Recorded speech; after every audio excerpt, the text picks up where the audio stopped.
Hello there, it's Carly with the Expat Focus podcast. The property market, like so many sectors right now, has slowed down as the world grapples with the COVID-19 pandemic. Tenants, landlords, homeowners, they're all feeling the pressure. Governments are being looked to for bailout packages, while people in the process of buying or selling are now working to, in some cases, completely unknown timelines. I arranged this interview with today's guest, Ugo Arinzeh, founder of Onyx Property Consultants, just before things hit the fan, with the intention of sharing her insight into how the US property market works and providing tips for first-time investors there. We're still going to talk about that, along with Ugo's work with clients where she's based in the UK, but she's also going to share her thoughts on what the current crisis means for property owners, the risks and the opportunities. To start with, I'd like to touch on the topic that is on everyone's minds at the moment, noting we're recording this on Friday, the 20th of March, the coronavirus pandemic, COVID-19, and what effect or expected effect it might have on property, both in the USA and the UK. Well, Carly, this is obviously so unprecedented. I don't think anybody really knows. The fact that it is global in ways is perhaps a good thing. I think because everybody is literally having to shut down. I know from my perspective as an agent, it means that, we can no longer really do sales listings or take on viewings or anything like that. I'm not completely sure what it means in terms of people who are in midstream of a transaction. I presume it can go through.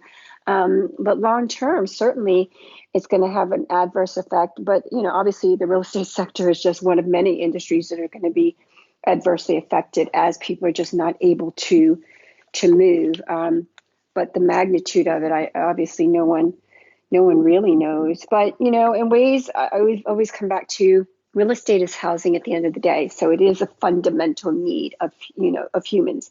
So in that way, we are offering and providing that. So I think in ways it will rebound. It's just a question of obviously at what levels. But it's not like it's a fundamental need, which in ways is quite good. People need housing, and people need to kind of turn that over. You're an investor and a landlord yourself, and I know many expats will be in the same position as you. What steps are you taking, or what are you looking to do in the coming weeks to best protect yourself and your tenants at this really, really confusing, messy time? Well, I guess it's kind of taken on a case-by-case basis. In my situation, I don't have a massive portfolio of properties. I just have a few. And I guess it's a question of, can tenants pay their rent, continue to pay their rent? And if not, then that trickles up in my ability to pay my mortgage. And then that becomes a question of, what kind of mortgage relief you can seek from the banks to do that. As a property agent, I also manage properties on behalf of other landlords. And so I've already gotten an email from someone today in London saying that, one of the tenants saying that he's not going to be in a position to pay the rent. However, he owns a small comedy shop. And so as a small business owner, he believes he will be eligible for the government's relief. And therefore, with that, he intends to pay his rent. But, I think we're all going to have to exercise extreme patience and understanding. But the knock-on effect, obviously, for a renter not paying their rent is my ability as a landlord to not pay my mortgage. And that becomes the question of, what relief the banks will provide on that. You did spend over a decade with Bank of America, Merrill Lynch, and were involved in structuring and negotiating real estate transactions. What were your observations during the last downturn in the USA with property? Well, I think my biggest observation was there was a reason why we should loan at 75% loan to value, and yet at the height of the credit, or just prior to it toppling, lenders were lending 100% loan to value, and they were getting seniors who had in essence paid off their mortgages to refinance, take money out, take equity, to take capital out, and so in ways, so they created a very precarious situation. So my fundamental takeaway is, that there's a reason why there's should be some equity in the deal, because I think when you don't have any, what I call skin in the game, you're less likely to see a loan through. But if you've got 25, 30%, 40% equity in a deal, you've got hopefully enough margin that, should you lose your job or should you go months, you're able to make a mortgage payment, and it's not reliant on or an assumption that you will be able to just refinance because your home is worth more to then pay off the prior loan balance. And that was the fundamental essence of the, pyramid scheme that was in essence being created. And then, taking all those loans and everything and securitizing them and treating them as AAA rated when the underlying loans were poorly rated. So I think it was just kind of creating a presumption that really it was never built on the true essence of, the economics of doing a deal. So you can't, have things that are made up of, junk bonds all of a sudden become AAA because you've stripped it into enough pieces. And that was the essence of what they were trying to do for a while. Do you think the lessons learnt from that time will put the US housing market and property market in a better position to weather this COVID-19 storm? I don't know. I think this is completely different. This is not a fundamental, like people got over leveraged. I think this is a question now when you look at the essence of how an economy works. It's people are losing their jobs, so they're not going to be able to pay. But it's a health issue. It's not like none of us can go out and do anything. Like I can't go out and fix my situation tomorrow. I can't go out and find another job. So I just feel like it's just a completely different dynamic, right? We can't fly. We can't travel. You're in lockdown. We're in, self-imposed lockdowns. And so I think we really just need to see, what I do feel very hopeful is that the government seemed very aggressive in terms of trying to pump money into the system and helping people financially and kind of creating moratoriums on, whether it's payments and things like that and evictions, because I just think we're all in the same boat right now. And there's such a knock-on effect. So if I don't make money, I've never been a person who's not been able to pay my bills, but how many months can I eat into savings to pay my bills and yet have nothing coming in and no prospect of it? And that's what we're all looking at. That's the scenario we're all looking at right now. So I don't know that the last crisis really can help in this situation. What I do feel, I guess personally, what I'm most hopeful is that these governments seem to be aggressively putting money into the system to help people survive physically, because we need that. Every single person is going to need a way to buy groceries and pay and stay in their homes. And then B, hoping that, perhaps the China and what we're seeing in terms of their ability to kind of start swinging out of this is hopeful. But again, China is more of a dictatorial society where I think they can mandate things on a much stricter, rigid basis than it seems like the West is willing to pose. You and I were just starting to talk about the difference in France versus the difference in England right now. And England seems to continue to be optional, whereas in France, it sounds like, or at least in Paris, it's getting a little bit more, it's not optional. But if that is the case and they are able to get ahead of this, then perhaps this is truly a 2 to 3 month crisis that we all kind of start coming out of. Absolutely. And I really hope that in 2 to 3 months, we're going to see an upswing, everyone getting their lives back together and back to normal. With that in mind, Ugo, and the reason why we scheduled this chat today for the Expat Focus podcast was to talk about the US property market, particularly for newcomers, for foreigners, for expats, looking to enter it for the first time. So we are going to fast forward 2 or 3 months when the worst of this coronavirus is hopefully, crossing fingers, behind us, and maybe people are able to travel again and able to look at their next property moves again.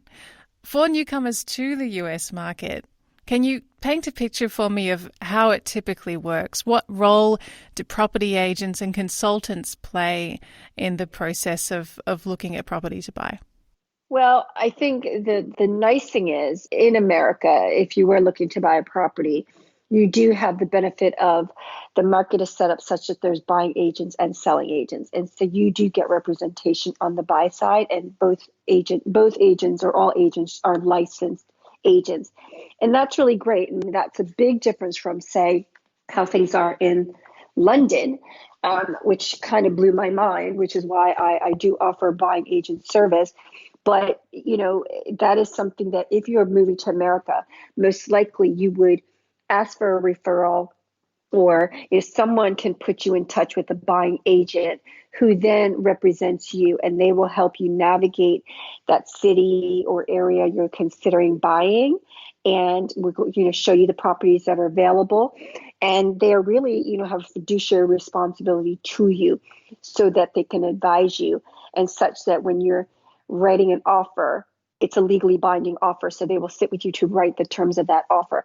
And so in ways you get, I think, more support on the buying side than you do, say, compared to the UK. I don't know how it is in France or other places, but in America, there is the ability to work with a buying agent. And I would advise, obviously, everybody to do that, to find somebody that, you think you can work well with, that understands your needs, who obviously knows the market, who knows the areas, and can speak to things like commuting, schools, neighborhoods, the things that you value as a potential buyer moving into or considering a community, or one community over another, right? And help you weigh those pros and cons and that type of thing. Obviously, a buying agent is going to have that local knowledge and do a lot of that local research legwork for you. Is it a legal necessity to engage with an agent when you're looking to buy, or is it possible in the USA to, negotiate directly with the seller? You can negotiate directly with the seller, but, why would you? I mean, in essence, if that's not your core profession, why would you, negotiate? And assuming the seller is probably going to have a selling agent, right? So in essence, you're now a layperson looking to negotiate with the seasoned professional. Why would you do that? But yeah, you're not bound to have to be represented by a buying agent. Again, the way it's set up in most states is that sellers pay a lot more in sales fees. So they typically pay between 5 and 6%.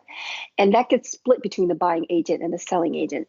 So while you have hired that buying agent, you don't have to come out of pocket to pay that buying agent. So they will earn their fee from, in essence, the seller is paying that fee to both agents. Yeah, so you get the benefit of it, yet you're not having to write a check to them. So why wouldn't you use somebody with local knowledge and everything and kind of tap into that and benefit from that? Ugo, for investors, what have been America's property hotspots over the past few years? The size of America is so massive. Just, you can't really speak to it. What I can say is there has been a trend to come back into the cities as, suburban sprawl came up, and then people are still having to commute back into the city. People are finding now over the years, they've got now 2-hour long commutes to come back into the city.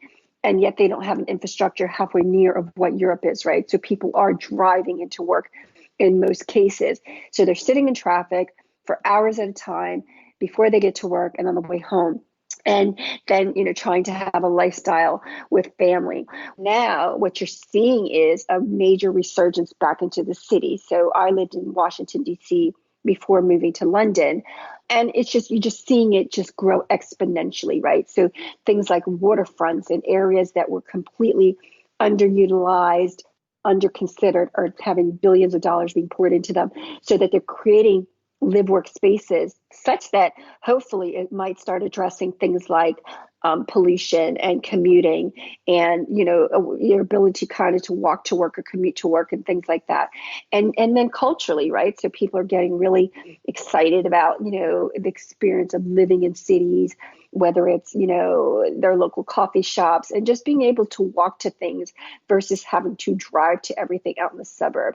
And when you think about your average young person, they're going to very much want to live in the city. Yet, now people in their 30s, 40s, 50s, retirees are coming back into the city. People who are empty nesters are not staying out in the suburbs. They're wanting that city experience. So I think I can't really speak to, cities or areas per se, but I can speak to, I think the general trend has been that cities have definitely become a lot more appealing over the last 10, 15 years. So when you engage an agent in the USA to look at some property, what's the experience generally like? My experience has been, you actually go out with the agent. So typically a good agent is going to get to know what you're looking for, what your situation is, obviously have a sense of the local property market, right? And then I think part of it is also helping you level set. So if you've got really grandiose, views of what, how far your budget can go, one of the first things they're going to have to do is really level set some of that and manage expectations. But absolutely, you should be going out on viewings with them. And again, when I work with buyers here in London, that is very valuable because, people will respond almost viscerally. And if you're not there real time to experience that and get a sense of what really matters to someone, then you're not really doing a great job for them. And yeah, once you kind of go in with somebody and they say, oh, I love that this room has lots of light. And then you kind of, again, a good agent might say, well, is light really important to you? Or I noticed, you spend a lot of time in the garage or something like that. Is storage really important to you? And if somebody's kind of doing that detective work, then absolutely, hopefully the next time around they're out with you, or that they're considering a next, batch of homes for you to view. They're certainly considering those things and that feedback that they should have gotten when they went out with you the last time or the last few times. So that would be a job of a good agent.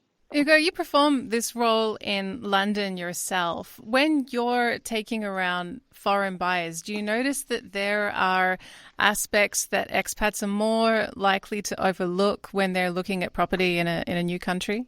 So it depends. Sometimes you might have somebody just looking for a home, a second home, and obviously they might have different considerations. So they might not be considering things like local schools and transport, right? Because for them, it's not really about living and working in the city. They're going to come, use their space a handful of times a year.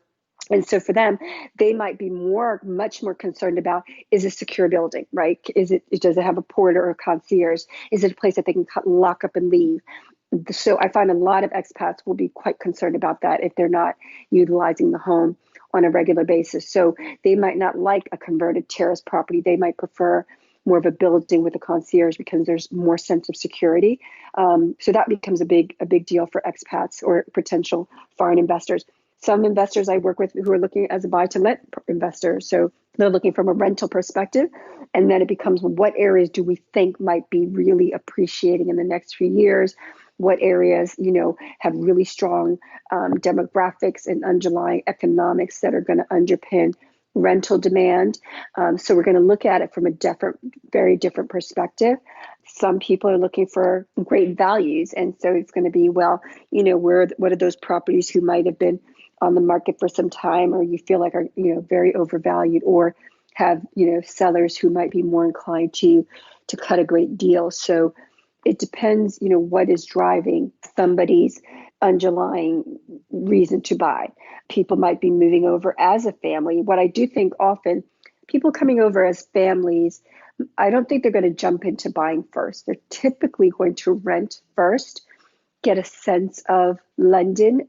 Perhaps they're on a fixed visa, right? So you're not going to go buying a family house if your, visa is only for 2 years, but perhaps you might get here, love it so much, and decide, actually, this is the place we want to raise our family or be for the next 5-10 years, and then might start considering buying, because now it's going to be a place where you're looking to really put down roots. And then in that situation, they might be a little bit more familiar because they would have been renting for a couple of years, but then they might completely switch areas. So where they would have rented comfortably is not the same considerations when they're now looking to buy, right? So they might say, oh, well, we were happy to rent in zone 1 or 2, but, perhaps from an affordability perspective, we might now need to go into zone 3 or a little further out just to get more for the money. Are there any US property market quirks to be aware of? One of our previous guests, Mia, an Australian expat in LA, mentioned, for example, that there's a bed bug infestation problem in some parts of the city. So when she was looking for a rental, she had to be really careful of listings that had been, for example, really recently repainted or something like that, because that could indicate a hidden problem. I think one of the biggest differences, say, in America buying is that you can get 30-year fixed mortgages, which is, I think, great.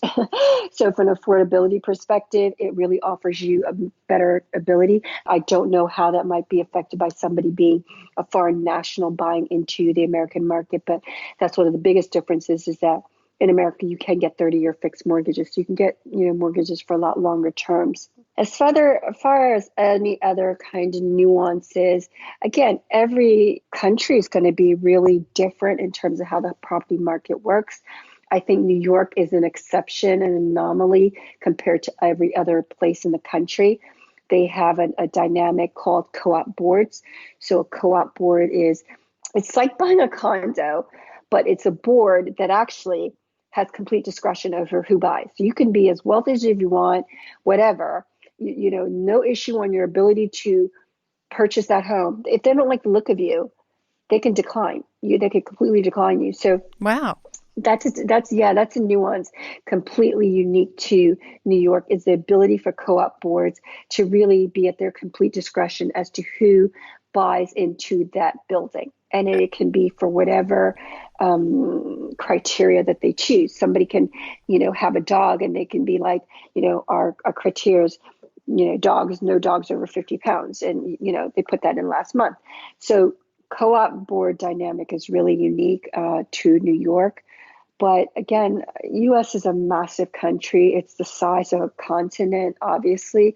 And oh, by the way, if you are an agent in America, you're licensed to that state for that reason. So you can't go, if you're licensed in Texas, you can't go selling in Arkansas or Louisiana. You have to become licensed in that state for that exact reason. It's because state by state, they have their own separate real estate laws that govern the buying and selling of property. That's almost a reassuring thing in that you're going to engage someone that really knows their market so well because that's their jurisdiction, right?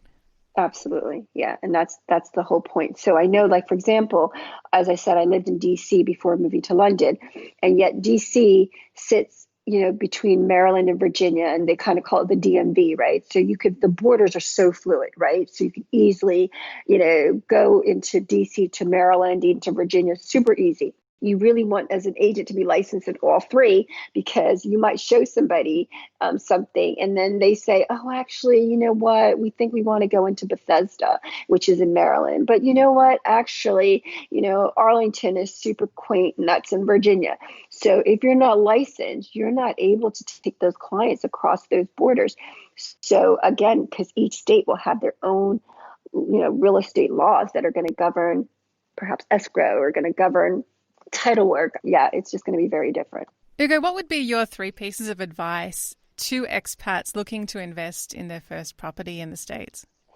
Well, it's absolutely engage a buying agent, get somebody with local knowledge, and crunch your numbers. I think it's kind of the same anywhere. It's like, why are you buying?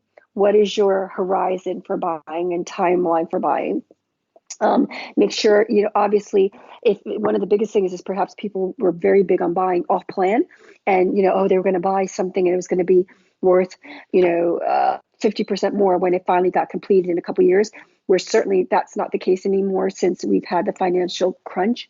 So you need to be really careful in terms of time horizons and, assumptions on rent. So if you say, oh, I'm buying this and I'm assuming I'm going to be able to get $3,000 a month off of it because that's where I think rent will be in, say, 6 to 12 months.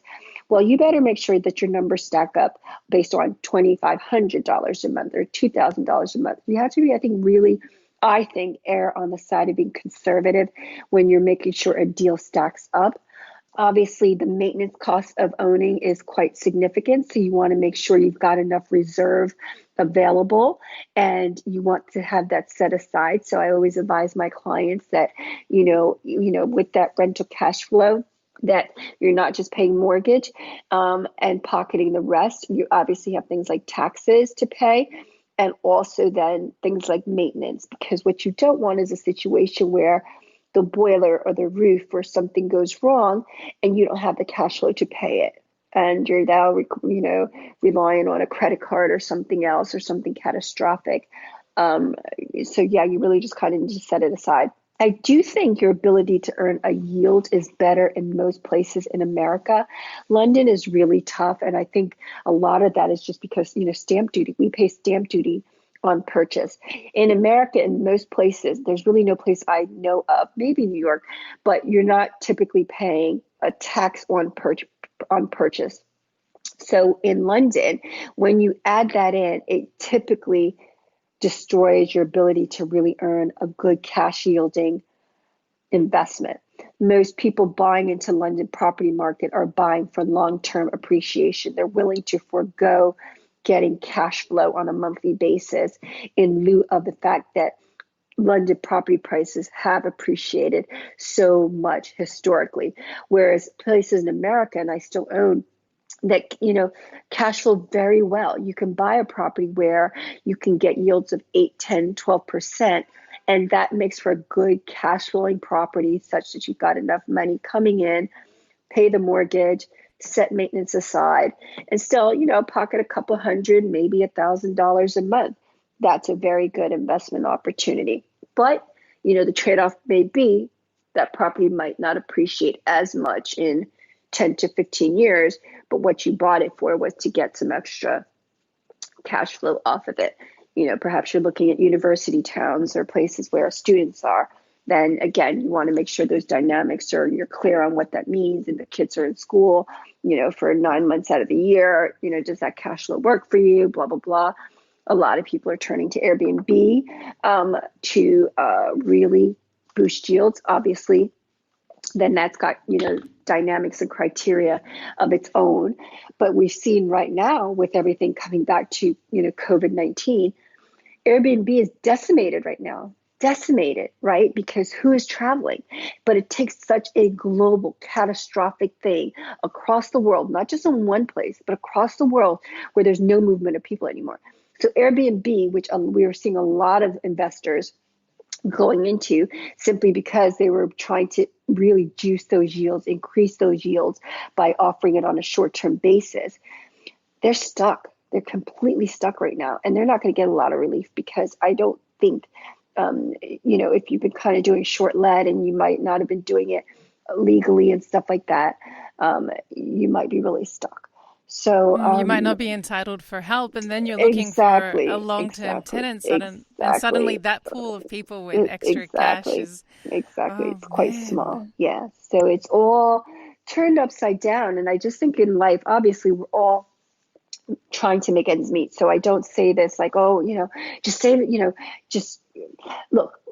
The point is in life, I think we all need to be living underneath our means. And, I've done well by virtue of when I was a banker, I saved my money and then went out and bought property. So I'm so bullish on property as an investment vehicle, in addition to stocks and bonds and anything else. It's an alternative asset class.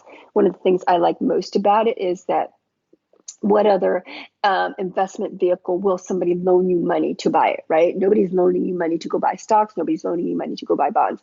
So fundamentally, I see that as an advantage of buying properties, that somebody will loan you 60, 70% of the value of that property for you to acquire and get the benefit of it.